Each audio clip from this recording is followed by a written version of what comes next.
It is now a letter war between the Congress and the BJP over threats to Rahul Gandhi. Union Minister Ravneet Bittu is defiant over his terrorist #1 remark and he has refused to apologize. Meanwhile, Congress Chief Kharge shot off a letter to the Prime Minister prompting a sharp reply from JP Nadda. BJP claims Congress outrage is selective while the Grand Old Party demands action. देश के number 1 terrorist अगर किसी को मेरे ख्याल से किस पे अनाम होना चाहिए पकड़ने के लिए, या देश का सबसे बड़ा दुश्मन जो जिसको अनामना चाहिए एजेंसीज को, वो आज Rahul Gandhi. Union Minister Ravneet Singh Bittu is under fire for calling the leader of opposition in Lok Sabha, Rahul Gandhi, a terrorist. After Delhi, Congress leaders in Bengaluru have filed a police case against Bittu. The minister, who had commented on Rahul's statement in the US on Sikh struggles, is accused of promoting enmity among groups and disseminating false information to the public. Bittu, however, is defiant. मुझे खेद क्यों होगा ये बताइए ना। हम पंजाब ने हमने तो यार अपनी पीढ़ियां खो दी। पंजाब आग में जला दिया इस गांधी फैमिली ने, और जिसमें मेरे दादाजी सरदार बेअंत सिंह जी, जो टेररिज्म इनकी गलतियों से पंजाब में आया, उसको ठीक करते करते 35,000 लोग चले गए। पन्नू गुरपंत पन्नू सबसे बड़ा टेररिस्ट है, और जो रेफरेंडम करा रहा है खालिस्तान के लिए, उसकी जबान और राहुल गांधी की जबान एक होगी तो उसको क्या कहेंगे। अभी कांग्रेस का इसको BJP leaders have come out in support of Bittu. Rahul Gandhi देश में विपक्ष का नेता है, संसद में विपक्ष का नेता है। वो देश का विपक्ष का नेता नहीं है। बाहर देश में, विदेश में हम एक हैं। ऐसा तो उसका मन में होना चाहिए, इतना अक्ल तो होना चाहिए। उतना अक्ल नहीं है तो हम क्या बोलना राहुल गांधी को। बिट्टू भी वही बोला। The BJP and Congress are also engaged in a heated exchange of letters that has added fuel to the fire. Congress President Mallikarjun Kharge this week wrote to Prime Minister Narendra Modi voicing concerns about threats issued to Rahul Gandhi by BJP leaders. BJP chief JP Nadda has hit back, questioning the silence of Congress on the frequent verbal attacks faced by the Prime Minister. Nadda also accused Rahul Gandhi of aligning with pro-Pakistan and anti-India elements. The fierce face-off was sparked by Rahul Gandhi's comments in the US, where he spoke about Sikh struggles in India. The fight is about whether he, as a Sikh, is going to be allowed to wear his turban in India. Or he, as a Sikh, is going to be allowed to wear a kada in India. Or he, as a Sikh, is going to be able to go to Gurdwara. That's what the fight is about. Do you know what devta means in... Rahul's statement last week has triggered a firestorm that is showing no signs of being doused. Bureau Report, India Today. In India. All right, down south, massive controversy right now brewing, viewers, where Andhra Pradesh is concerned. It's now a fight over the famous Tirupati temple prasad. Chief Minister Chandrababu Naidu claims the animal fat was used to make the laddus during YSRCP tenure. Jagan Mohan Reddy has come out refuting the charges, claiming he is ready to take oath inside the temple. Nearly 1 lakh devotees visit the Tirupati temple daily. What's the fact and what's fiction?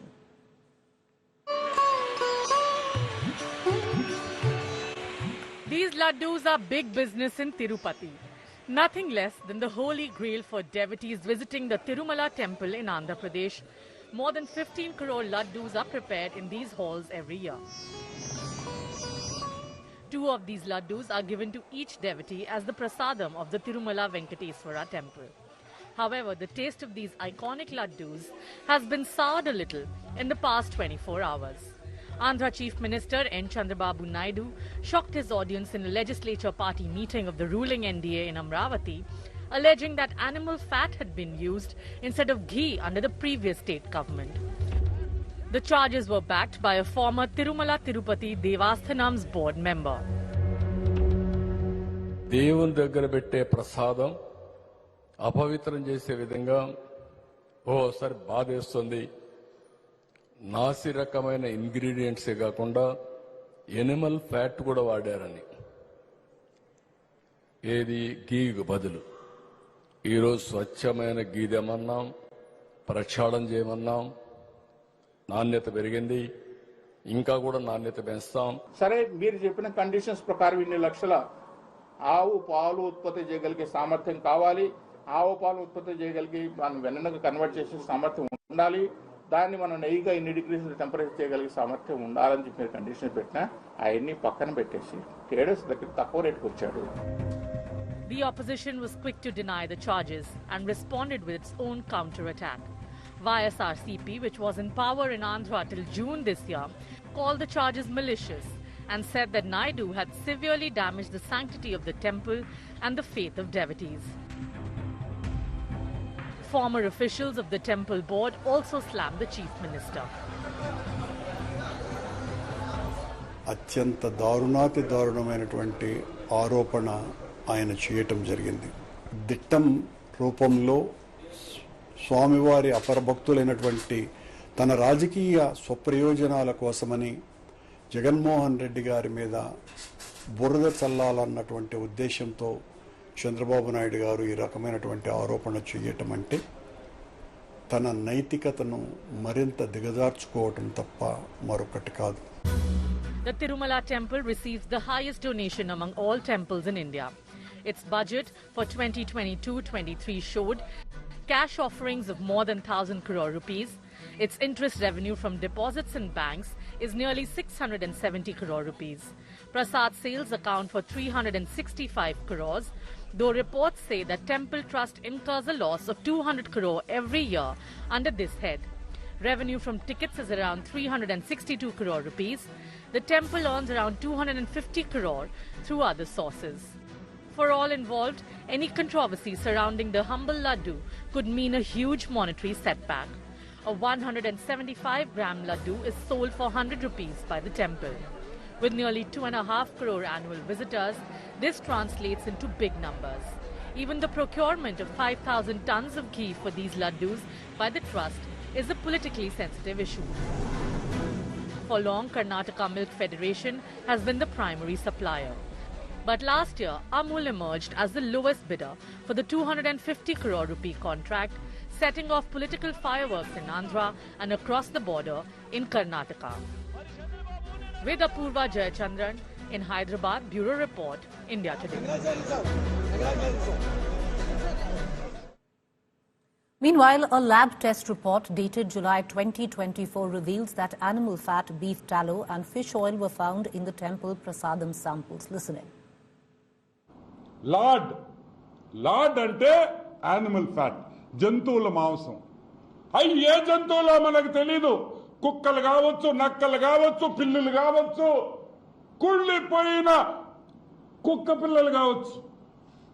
మనం చూస్తుంటాం కుక్కల మాంసం వస్తుంటది చెన్నై నుంచి. మా నెల్లూరుకి ఎన్నిసార్లు పట్టుకున్నారో తెలుసా మీకు? ఏమా నెల్లూరులో పట్టుకున్నారు లేదా? 1000 టన్నులు పట్టుకున్నారు, 100 టన్నులు. ఆ నూనె కూడా వాడారని భయముగా ఉన్నది. एक पापी मुख्यमंत्री ने हमारे मंदिर को अपवित्र करने का षड्यंत्र किया गया. मैं हमारे मुख्यमंत्री चंद्रबाबू नायडू जी से निवेदन करना चाहता हूं कि इसने जगन मोहन रेड्डी ने जो पाप किया है वो जनता के सामने आप लेकर आइए. और हमारे अमित शाह जी होम मिनिस्टर जी से निवेदन करना चाहता हूं, प्रधानमंत्री मोदी जी से निवेदन करना चाहता हूं, क्योंकि आप लोग भी कईयों बार उस प्राचीन मंदिर के दर्शन करने गए, आप लोगों ने भी उस लड्डू को ग्रहण किया. ये इसकी सरकार के समय पर तो पता नहीं क्या हुआ होगा. तो इसलिए मैं मोदी जी से, अमित शाह जी से, खास करके मुख्यमंत्री जी जो चंद्रबाबू नायडू जी है, उनसे निवेदन करना चाहता हूं कि इसके षड्यंत्र को पब्लिक के सामने लेकर आए और ऐसे व्यक्ति को तुरंत अरेस्ट करे. Massive controversy there and a huge political slugfest. Importantly, because it concerns Hindu beliefs, it's also become deeply concerning in terms of what kind of fat has been used where the Tirupati Prasadam is concerned. The lab report there seems to suggest that it has traces of animal fat, which includes beef tallow. Now, what does it really mean in terms, was there contamination? What is the veracity of this lab test? Till now, the Temple Trust has not spoken, so there is no word coming in from the Temple Trust. But this particular lab report seems to suggest that other than vegetable oils like soya bean, sunflower, olive oil, there is also traces of beef tallow, lard, which is animal fat, and fish oil. My colleague Apurva joins us live for more on this. Apurva, at one end, you have Jagan Mohan Reddy, who's saying he's ready to take oath inside the temple complex to say that he has no role in this. But can you give us the background? Who ordered this particular test? Were there suspicions that were raised that animal fat was being used? Why suddenly was a lab report sought of the kind of fat being used to make the prasadam at the Tirupati temple?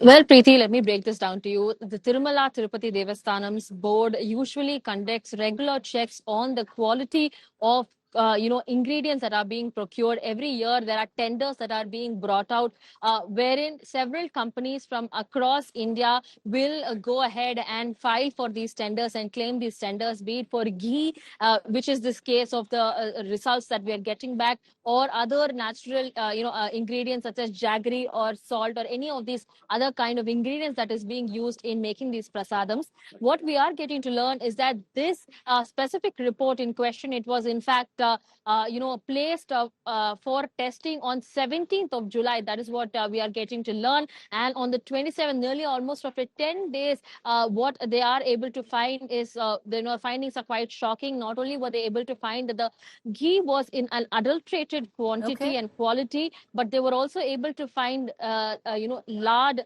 beef tallow, fish oil, and several the sample, other. Apurva, was taken when? This sample, in fact, was taken on the 17th of July.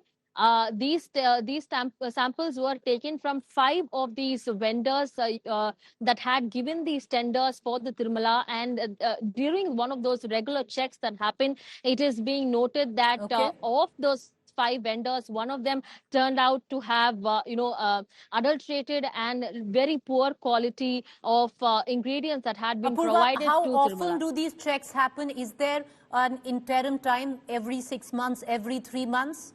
How often do these checks? These checks, in fact, take place on a regular basis, as the Tirumala prides itself on the quality and the quantity of prasadam that they are giving to these deities, to the devotees who throng every year, just to catch a glimpse of the deity there, Lord Venkateshwara. We are getting to learn that these are regular checks that are conducted by the Tirumala Tirupati Devasthanams. These checks that are being made when there are tenders, like I said, being issued out by the Tirumala for vendors to go ahead and see if they can be able to go ahead and bag these tenders that have been placed forth. In fact, several tenders that have gone out every year, and in these tenders, what we are getting to learn is that a couple of companies, be it from Karnataka or from Visakhapatnam or Chennai or Punjab, in fact, these are where ghee productions mostly take place, and these are a couple of the regular companies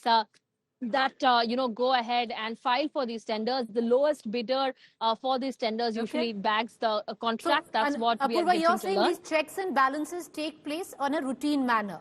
So even though you had the YSRCP government earlier, there were checks that took place through the 5-year tenure, and it is only the first time that adulteration has been found? There were, what we are getting to learn is that these checks were conducted just in July, and this was just after, let me remind you, Mr. Naidu came into power. Remember, he swore in June of this year, and in July these tests were conducted. In fact, when these tests were conducted, it is also to be mentioned that just a couple of, this was around the same time when there was also a complete revamp of the Tirumala Tirupati Devasthanam board members as such. Pradesh, because there had been allegations based on religious beliefs and whatnot with respect to the past, past members of the board, including the chairman himself. And with the revamp of the board that took place somewhere in June and July, that is when these checks were ordered. In fact, Mr. Naidu there, after he was sworn in as the chief minister, his first visits or first schedule, in fact, was to go to Tirumala and have the darshan of Lord Venkateshwara, following which he had also given a